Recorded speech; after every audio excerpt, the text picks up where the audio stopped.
Le tirage au sort des Jeux Olympiques 2024 a eu lieu et nous pourrions avoir un Nadal contre Djokovic au second tour. Tu as bien entendu, je répète, Nadal-Djokovic au second tour, c'est complètement possible. Les deux joueurs doivent simplement passer leur premier tour. Pour l'Espagnol, ça sera contre Fucsovics et pour le Serbe, ça sera contre Ebden. On a hâte de vivre ça. En plus, ça serait magnifique pour Djokovic qui court après cet or olympique pour compléter son immense palmarès, qu'il arrive à battre Rafael Nadal sur sa route pour leur 60e affrontement, d'autant plus à Roland-Garros sur terre battue. On n'y est pas encore, mais honnêtement, la promesse est immense et ça ne s'arrête pas là, parce que la partie haute est ultra relevée avec du Zverev, du Tsitsipas, là où en bas, c'est un peu moins relevé et où Alcaraz est en train de viser le triplé Roland-Garros, Wimbledon et Jeux Olympiques, comme l'avait fait en 2008 son illustre aîné Rafael Nadal. Donc là, si tu n'avais pas envie de suivre le tennis aux Jeux Olympiques, si tu préférais te concentrer sur l'athlétisme, l'escrime, je pense que cette affiche va te donner envie de voir un petit peu ce qui va se passer, parce que franchement, ça promet, et ce, malgré s'il y a plusieurs absents. On va revenir sur tout ça. C'est parti, jingle. J'ai envie de te poser la question suivante.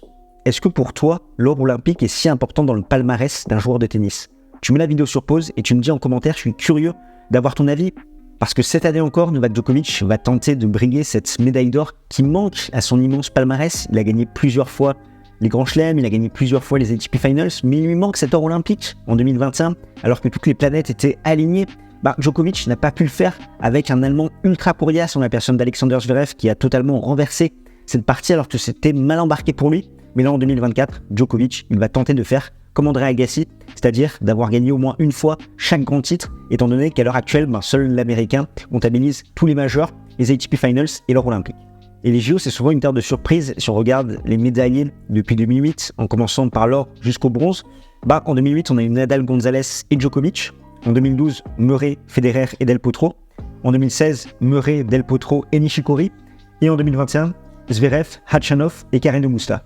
Et comme tu as pu le voir, il y a quelques constantes où tu as du Djokovic, du Federer, du Del Potro, du Murray, également des joueurs qui brillent pour leur pays. Mais à chaque fois, il y a quand même des surprises qui se glissent par-ci par-là, étant donné que c'est compliqué, parce qu'au niveau du calendrier, c'est né après Wimbledon. Donc, potentiellement, il faut changer de surface, se réhabituer soit à du dur, à de la terre battue. Déjà, tu as fait un premier semestre ultra dense avec le back-to-back Roland-Garros, Wimbledon. Et là encore, tu dois donner une décharge supplémentaire à ton corps. Donc forcément, les motivations et les résultats peuvent différer par rapport à ce qu'on voit en Grand Chelem. Et ça, c'est le second point. Chaque joueur va défendre les couleurs de son pays. Et on sait qu'il y en a que ça va transcender et d'autres qui ne sont pas forcément plus intéressés que ça pour vraiment se transcender dans ces conditions.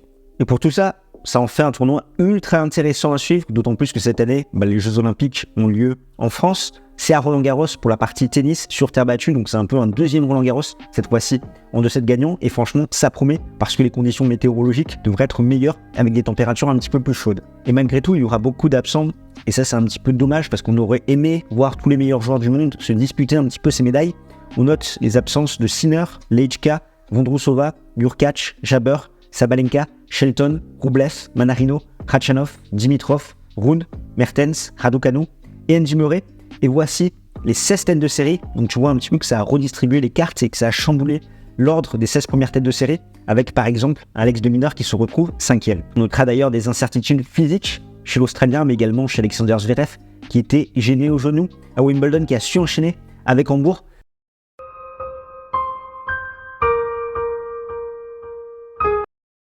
On commence tout de suite avec la partie de Novak Djokovic, où il retrouve en tête de série Fils, Tsitsipas et Baez, les coupeurs de tête Arnaldi, Nadal, Kopfer et Montero. Et c'est vrai qu'il y a un paradoxe assez fou chez Novak Djokovic, c'est qu'il a eu ce déclic en Coupe Davis, en remportant avec la Serbie la Coupe Davis, l'ancienne Coupe Davis, celle qu'on adorait en 2010, et derrière, c'est plus le même homme, il a été transcendé. Vraiment, il y a eu un déclic par rapport à cet aspect également nutritif, où dans son corps, ça allait beaucoup mieux. Et derrière, il fait cette année 2011 de dingue, où il a su capitaliser sur ses sensations. Mais d'une façon générale, c'est compliqué pour Djokovic quand il doit jouer pour son pays, parce qu'il se met une pression énorme. Et les résultats ne sont pas forcément à la hauteur des attentes qu'on a envers un Novak Djokovic qui brille partout, notamment en simple, quand il joue entre guillemets pour sa pomme. Là, à chaque fois, c'est un petit peu compliqué et en témoigne son pourcentage de défaites quand il défend les couleurs de la Serbie. Il est à 19%, alors que si on regarde son pourcentage de défaites en carrière, c'est 17%. Donc on voit que c'est un petit peu plus compliqué, même si là encore ça reste des chiffres monstrueux pour Novak Djokovic. On se rappelle de ce match en Coupe Davis il y a quelques mois contre Yannick Sinner qu'il a perdu alors qu'il a des balles de match. Également, voilà ses performances aux Jeux Olympiques, cette élimination d'entrée en 2016, ce match contre Alexander Zverev.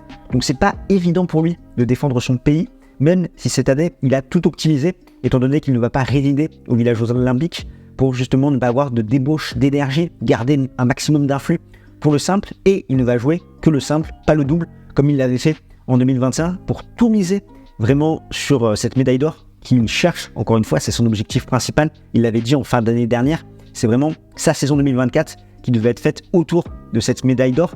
Mais c'est un petit peu compliqué pour Djokovic. Pourquoi ? Il revient d'une opération au genou. Là, c'est un format de 7 gagnants.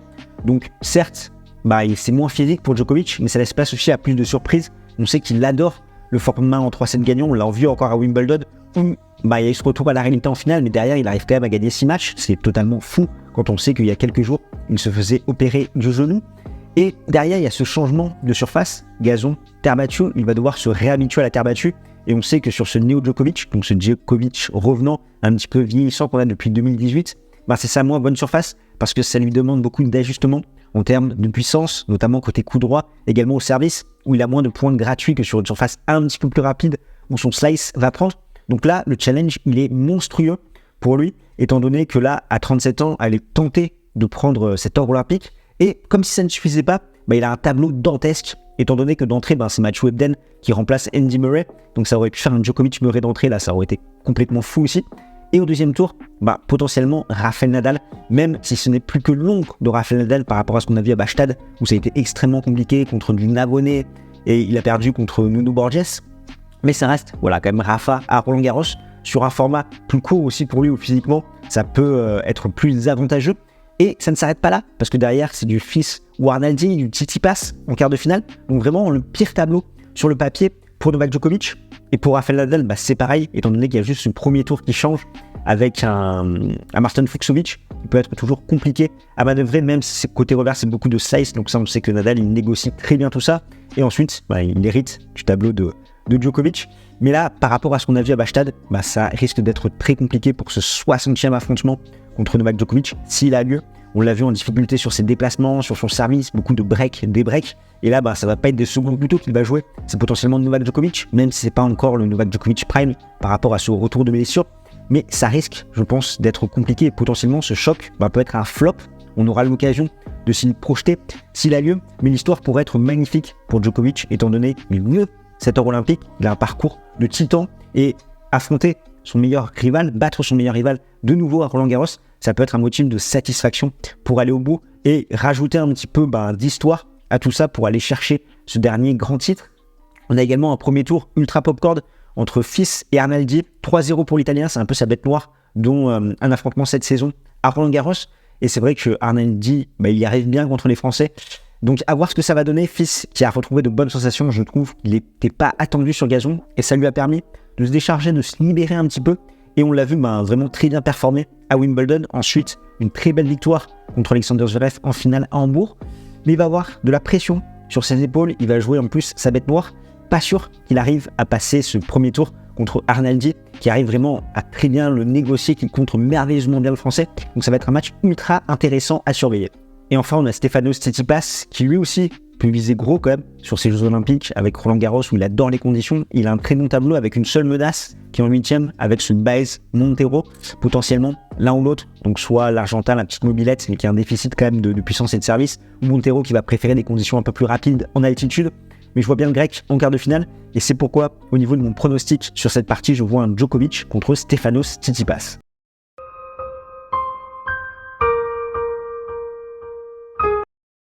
La seconde partie, c'est celle d'Alexander Zverev qui retrouve Jarry, Musetti et Fritz, les coupeurs de tête Kotov, Navone, Monfils et Borges.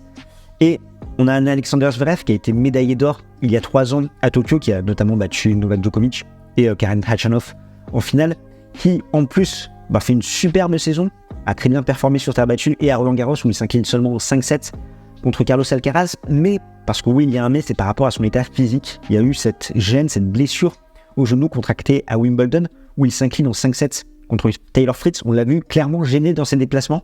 Il a remis le couvert À Hambourg, on n'était pas sûr qu'il s'aligne. Il l'a dit lui-même à chacun de ses matchs. Même si c'était pas chez lui à Hambourg, il n'aurait pas joué et que c'était pas encore totalement rétabli par rapport à son genou. Donc j'ai beaucoup de doutes concernant l'état physique de l'Allemand. Peut-il aller au bout? Peut-il profiter de son tableau qui est quand même plutôt bon avec du Munar, Cheng, Jarry ou Kotov, à moins que Wawrinka fasse un gros coup. Logiquement, l'Allemand, dans ces conditions, avec sa dynamique service retour, peut se faufiler là. Mais je l'ai senti un petit peu fatigué à Hambourg, donc je mets quand même un gros point d'interrogation sur lui, même si j'ai envie de lui faire confiance par rapport à ce qu'on a vu cette saison. Et dans cette partie de tableau, on a une autre revanche de Roland Garros entre Musetti et Monfils, qui peut vraiment être ultra intéressant comme match. Monfils qui se transcende systématiquement quand il joue à Roland Garros devant son public. Et on a également Musetti qui a passé un cap, demi-finaliste à Wimbledon, qui joue très bien, avec ses conditions un petit peu plus lentes, où il peut vraiment très bien défendre. Franchement, je pense que ça peut être un très beau shot. On a du Navone, du Borges qui se baladent là, des joueurs qui ont fait parler d'eux un petit peu à Bastad et qui sont quand même solides cette saison. Et je pense que ce premier tour entre Monfils et Musetti, c'est un peu le futur quart de finaliste. Après, on a du Taylor Fritz qui va jouer du Bublik puis du Draper, où ça risque d'être un petit peu compliqué. C'est pourquoi au niveau de mon quart, celui que je vais pronostiquer, je vais aller sur du Zverev contre Musetti. Le tennis, il y en a aux Jeux Olympiques, mais pas que. C'est tout au long de l'année avec différents rendez-vous. Et c'est pourquoi nous, Games Talk, on est là pour t'aider à décrypter l'actualité de la petite balle jaune. Donc si c'est quelque chose qui t'intéresse, tu prends ta raquette et tu fais ton meilleur smash sur le bouton pour t'abonner. Et depuis la rentrée dernière, on a Joris qui est en alternant sur la chaîne pour essayer de faire croître le projet. Tu l'as vu d'ailleurs tenter de nouveaux concepts avec l'Histoire 2 qui a été énormément apprécié dans les commentaires. Et la première année, on a le droit à des aides de l'État qui couvrent à peu près à 60% l'alternance de Joris et le reste, c'était sur nos fonds propres. Mais la seconde année, ces aides disparaissent. C'est pourquoi on a besoin de toi si tu veux continuer à voir ces vidéos incroyables de Joris qui t'apportent énormément de valeur, comme tu nous le dis dans les commentaires. On a mis en place une campagne de financement participative sur Tipeee, justement pour que tu puisses soutenir à la hauteur de tes moyens cette seconde année d'alternance, que tu puisses donner l'occasion à Joris d'écrire un nouveau chapitre dans son aventure Games Talk. On a mis en place 2 offres, une à 2 € par mois qui te donne accès à un canal Discord privé entre nous pour voir un petit peu les sujets qui t'intéressent, et une autre à 5 € par mois qui, en plus de ce canal Discord, te donne accès à 2 vidéos exclusives tous les mois faites pour toi. La première a été sur Richard Gasquet, la seconde sera sur Jasmine Paolini. Donc si ça t'intéresse, tous les liens, je vais te les mettre en description. Et après, tu peux faire une donation ponctuelle à la hauteur de tes moyens. Toutes les balles que tu vas poser sur le cours de tennis nous aident parce que derrière, ça permet de consolider ce beau projet qui est Games Talk. Un grand merci à toi de nous soutenir.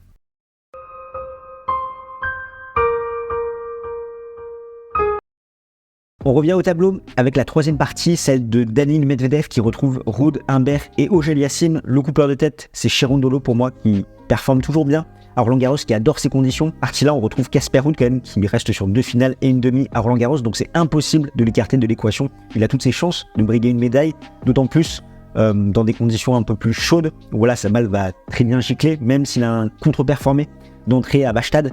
Et ça a été compliqué, on ne voyait pas forcément se faire sortir au premier tour contre Montero, qui est toujours délicat à jouer, d'autant plus dans des conditions pas très chaudes où il pleuvait, donc qui vont favoriser le Brésilien. Là, on peut en attendre beaucoup de Casper Ruud, qui, son seul piège pour allier les quarts de finale, c'est Cherundolo, l'Argentin, à moins que Hugo Humbert refasse un gros coup sur terre battue. On l'a vu briller sur gazon, mais sur terre, ça risque d'être un petit peu plus compliqué. Et de l'autre partie, on a Daniil Medvedev, qui lui n'aime pas forcément la terre battue, mais qui a un très bon tableau, où il retrouve du Shikata, Hofner, Lajovic ou Auger-Aliassime. Donc le Russe, par rapport à son niveau moyen qu'il a su développer en 2024, je pense qu'il peut se faufiler en quart de finale. C'est pourquoi je vais sur un quart Medvedev, Casper Ruud.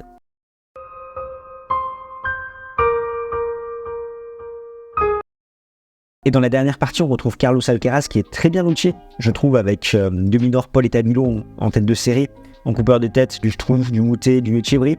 Et on a un Alcaraz qui va tenter de réaliser le triplé, ce qui a fait Nadal en 2008, Roland Garros, Wimbledon et les Jeux Olympiques. C'est totalement à sa portée, d'autant plus qu'il a gagné Roland Garros cette saison. Donc là, ça va se jouer sur le même terrain et qu'il ne peut que mieux jouer par rapport à ce qu'il a montré porte d'Auteuil, où ça a été très compliqué, beaucoup de matchs en 5-7. On le sentait très précautionneux, qui partait un petit peu dans la caricature, à vouloir jouer plus vite, plus fort que ses adversaires. Là où il a retrouvé beaucoup de créativité à Wimbledon, avec cette surface qui permet de le sublimer, et cette démontada en finale contre Novak Djokovic. Donc énormément de confiance pour Carlos Alcaraz, qui en plus a un parcours ultra abordable avec Habib au premier tour, Nouri au Grigspor ensuite, du Tabilo, du Etcheverry.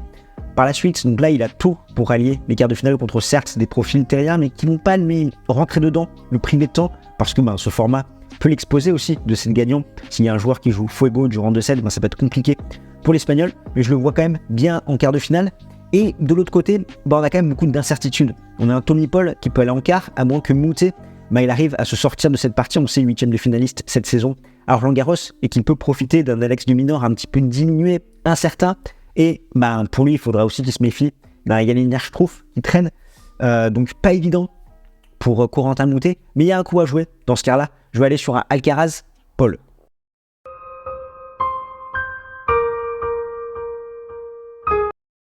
On arrive au pronostic. Je t'avoue que par rapport à la dernière que j'ai fait à Wimbledon, quand j'avais pronostiqué Roublev en finale, j'ai cherché le Russe partout dans le tableau, en vain, étant donné qu'il ne participe pas aux Jeux Olympiques, donc je vais pas pouvoir le mettre en finale cette fois-ci. Je vais être un petit peu plus précautionneux, conservateur dans mes pronostics. Donc j'ai dit Djokovic, Tsitsipas, Zverev, Musetti, Medvedev, Ruud, Alcaraz, Paul. Au niveau des demi-finales, je vois Djokovic contre Musetti. Djokovic, qui profite de cette confiance acquise avec tous ces gros combats. Il va arriver en demi-finale contre Lorenzo Musetti, qui lui va avoir un Alexander Zverev peut-être un petit peu diminué physiquement, peut-être un peu fatigué. Donc l'Italien, dans ces conditions, il peut aller loin. Et pourquoi pas encore une revanche de Roland Garros, sachant qu'on a eu beaucoup de revanches dans les premiers tours. Là, un Djokovic, Musetti, et si les deux jouent par rapport au niveau qu'ils nous ont montré, à chaque fois c'est du 2-7-0 ou du 2-7-1 pour Musetti. Donc il a des chances, sur un format 2-7 gagnant, ça peut être ultra intéressant. Et en bas, je vois Alcaraz contre Casper Ruud pour une finale Djokovic contre Carlos Alcaraz. Je vais pas être surprenant. J'avoue que dans le parcours de Djokovic, je vois potentiellement des surprises par rapport à l'adversité qu'il a. Mais je me dis, se conditionner pour cet objectif et cette victoire potentiellement contre Rafael Nadal au second tour va lui donner la confiance nécessaire. Et Alcaraz, lui, par rapport à son tableau, honnêtement, difficile de ne pas le voir en finale. Par contre, sur la finale, je vois le même résultat qu'à Wimbledon, une victoire de Carlos Alcaraz contre Novak Djokovic, et ce qui fait qu'on aura un match pour la 3e place, donc la médaille de bronze entre Musetti et Casper Ruud, et je vois Casper Ruud décrocher la médaille de bronze, qui ferait qu'on aurait Alcaraz en or, Djokovic en argent et Casper Ruud en bronze. Désormais, tu sais tout sur le tirage des Jeux Olympiques, et nous on a hâte de pouvoir couvrir tous ces événements. Et si tu veux patienter jusque là, je t'invite à aller voir cette vidéo où Joris te pose la question suivante: est-ce que le tennis intéresse encore des gens parce qu'il paraît beaucoup moins attractif que d'autres sports? Et nous on se retrouve de l'autre côté de l'écran.